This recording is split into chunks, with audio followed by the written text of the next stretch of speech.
वहाँ एक चक्की को एक बफेलो घुमाता ही रहता था। कमलनाथ उस बफेलो को चला रहा था।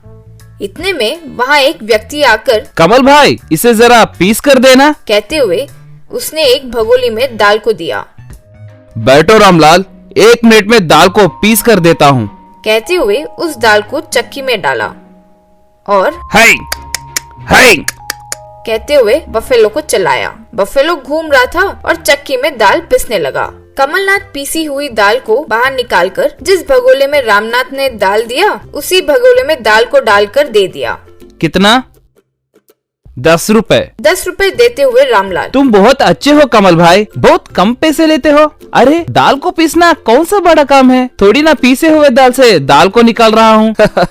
तो कम ही पैसे रहने दो भाई। और दोनों हंसने लगे। रामलाल यूं जाते जाते, कमल भाई ये क्या नया चक्की लाए हो क्या? जरा बड़ा लग रहा है, पहले तो ये छोटा चक्की हुआ करता था। अरे पहले भी वही था, अब भी वही है। लगता है आपको कुछ भ्रम हुआ है, चक्की भला कैसे बड़ा हो सकता है? अच्छा ठीक है, कहते हुए रामलाल निकल गया। अगले दिन कमलनाथ चक्की के पास आकर देखा तो खाली चक्की को वो बफेलो घुमाया जा रहा था। वो चक्की आकार में थोड़ी बड़ी भी हो गई थी। कमलनाथ सोच में पड़ गया। इतने में विक्रम सिंह वहाँ आकर, कमल भाई मुझे अर्जेंट इन दानों को चावल में पीस कर देना, मुझे तुरंत बगल वाले गांव जाना है। अर्जेंट कैसे चलेगा भाई, जरा सा तो टाइम लगेगा ना, आप वहाँ बैठिए। अरे भाई इतना बड़ा चक्की रखकर देर क्यों होगा, अच्छा जल्दी कीजिए। बस फिर कमल जब गौर से उस चक्की को देखा तो वो वाकई में और बड़ा हो चुका था। उस चक्की में उसे बहुत फर्क नजर आया। उस पर गौर करने के बाद उसमें दाने को डाला। वो बफेलो उस चक्की को बहुत जोर से घुमाया और वो दाने चावल में बदल गया। फिर उसने विक्रम सिंह को दे दिया। विक्रम उस चावल को लेकर निकल गया और कमल सोच में रह गया। अगले दिन देखा तो चक्की और भी बड़ा हो गया था, एकदम जायंट साइज का हो गया था। कमलनाथ एक स्वामी को बुलाकर उस चक्की को दिखाया।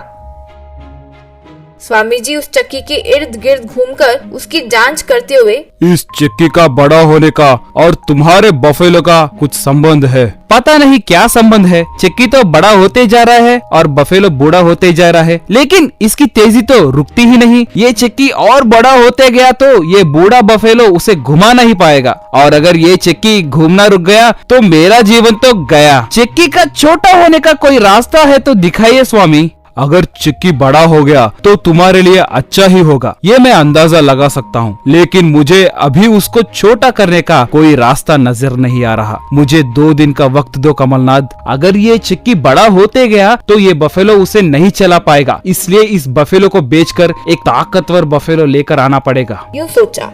अगले दिन सुबह उठकर कमलनाथ जब बफेलो को बेचने मार्केट ले जा रहा था तब वो स्वामी जी को दिखाई दिया। कहाँ जा रहे हो कमलनाथ? आपको तो पता ही है ना स्वामी जी, मेरा चक्की तो बढ़ते बढ़ते बहुत बड़े होते जा रहा है। उसको घुमाने के लिए इसकी शक्ति काफी नहीं है, इसीलिए बेचने के लिए निकल रहा हूँ स्वामी जी। ये बेजुबान जानवर से तुम्हें कुछ अच्छा होने वाला है ऐसा मुझे लग रहा है, इसलिए इसे मत भेजो। वापस ले जाकर उस चक्की को बांध दो। मैं थोड़ी देर में आकर पूजा करता हूँ, तुम्हारे सारे दुख दूर हो जाएंगे। शुक्रिया स्वामी जी, कहते हुए हाथ जोड़कर उस बफेलो को वापस ले गया। अगले दिन स्वामी उस चक्की की पूजा करने लगा। जैसे ही पूजा शुरू हुई, बफेलो खुद ब खुद उस चक्की को घुमाने लगा। बिना रुके उस चक्की को चलाते ही जा रहा था। कमल स्वामी जी उसे आश्चर्य से देख रहे थे। बफेलो बिना रुके घूम ही रहा था। अचानक उस चक्की में कुछ चमकता हुआ नजर आया। बफेलो घूम ही रहा था, तब एकदम से उस चक्की से सोने के सिक्के बाहर निकले। तब जाकर वो बफेलो रुक गया। स्वामी जी और कमलनाथ उन सोने के सिक्कों को बहुत खुशी और आश्चर्य से देख रहे थे। चक्की के अंदर देखा तो सारे सोने के सिक्के ही थे। देखा कमलनाथ, मैं कह रहा था ना कि तुम्हारा चक्की और बफेलो का कुछ लेना देना है। अब समझ में आया। तुम्हारे पूर्वजों ने इस चक्की के नीचे सोने के सिक्के छुपाए होंगे, जिसे इस बफेलो ने अपने अंदरूनी शक्ति से देखकर उसे बाहर निकालकर तुम्हें देने के लिए इतनी मेहनत से इसको घुमाए जा रहा था। माफ कीजिए स्वामी जी, मैं इस बेजुबान जानवर की भावनाओं को समझ नहीं पाया। हमारे घर पर पला बड़ा जानवर हमारे घर पर ही अंत तक रहना चाहिए। किसी कसाई को देकर उसे मरवाना नहीं चाहिए। तुम्हें माफी मांगनी हो तो उस बफेलो से माफी मांगो। वो तुम्हारा भला सोचा और तुमने उसे मरवाना चाहा। कमलनाथ उस बफेलो के आगे हाथ जोड़ा और उससे माफी मांगा। स्वामी जी फिर कमलनाथ को आशीर्वाद दिए। उसका नाम नंद किशोर, वो उस गांव का जमींदार था। उस जमींदार के पास बहुत सारे लॉरी ट्रक्स वगैरह हुआ करते थे, लेकिन उस गांव में उगे फसल को बेचना पड़ा तो पड़ोस के गांव में नाले के रास्ते से जाना पड़ता था, नहीं तो सड़क के रास्ते पे 50 किलोमीटर तक चलना पड़ता था। वहाँ पे रहे किसान और ग्रामवासियों को रोज उस दिक्कत से गुजरना पड़ता था। एक बार एक इंजीनियर उस गांव में आया। वहाँ पे रहा किसान उस इंजीनियर से मिलके, इंजीनियर साहब पिछले 20 साल से इस नाले के रास्ते से पैदल चलकर पड़ोस के मार्केट में हमारे उगे फसल को बेच रहे हैं। कई बार हमें फसल नुकसान भी होता है। गर्मियों में कटे फसल गर्मी की वजह से सूख जाते हैं, इसलिए यहाँ ब्रिज आने का जैसा बंदोबस्त कीजिए सर। जरूर, कहकर वहाँ से निकल गया। उस दिन शाम को जमींदार इंजीनियर से मिलके, इंजीनियर साहब नमस्कार, सर्वे रिपोर्ट क्या कह रहा है? नमस्कार जमींदार साहब, सर्वे रिपोर्ट ये कह रहा है कि उस नाले के ऊपर अगर ब्रिज बंधवाए तो पूरे ग्रामवासी को लाभ होगा। इंजीनियर बाबू, आपको तो सब कुछ मालूम है, क्योंकि उगे फसल को मैं अपने लॉरी में ले जाकर बेच रहा हूँ, इसलिए मैं इतनी जायदाद और हैसियत कमा पाया हूँ ना। वैसे ही गाँव वालों के फसल भी मैं ही खरीद कर मार्केट में अधिक दाम में बेचता हूँ। अब अगर वो ब्रिज आया तो मुझसे पहले मार्केट में वो लोग चले जाएंगे, इसलिए हम अगर आपस में हाथ मिलाए तो 10 लाख मैं आपको गिफ्ट में दूंगा ना। आइडिया अच्छा है, पर ब्रिज नहीं बांधेंगे तो गांव वाले कारण तो पूछेंगे ना साहब। अरे रे, इतने पढ़े लिखे होकर वो लॉजिक मुझसे ही क्यों बुलवाना चाहते हैं साहब? ठीक है, वो कीचड़ का पानी है, उस पानी के ऊपर ब्रिज बांधना मुश्किल है। अगर बांधे तो ज्यादा दिन टिक नहीं पाएगा, ऐसा कुछ बोल दीजिए ना। ठीक है जी, कहकर चला गया। अगले दिन इंजीनियर ग्रामवासियों, यहाँ पे सर्वे रिपोर्ट करने के मुताबिक ये मालूम पड़ा कि यहाँ पे ब्रिज बांधना बहुत मुश्किल है। कीचड़ पानी होने के कारण ब्रिज बांधने पर भी उसका बॉडी ज्यादा दिन टिक नहीं पाएगा, कहकर वहां से चला गया।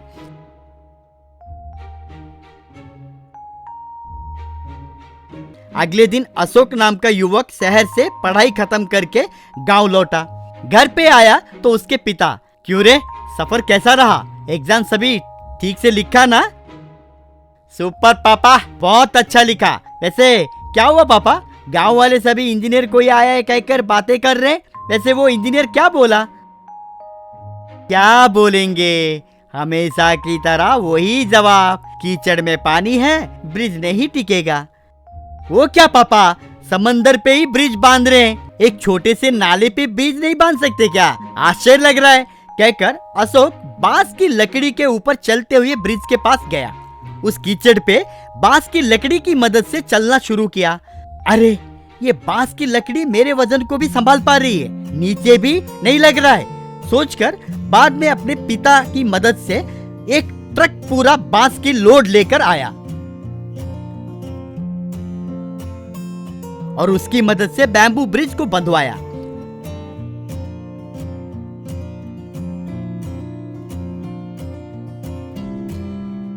उस बैम्बू ब्रिज को देखकर गांव वाले सभी आश्चर्य हो गए। अरे भाई, ये क्या, यहाँ पे कोई भी ब्रिज बांधे तो टिक नहीं पाएगा कह के इंजीनियर साहब कहे थे ना, क्या ये बांस का ब्रिज टिक पाएगा?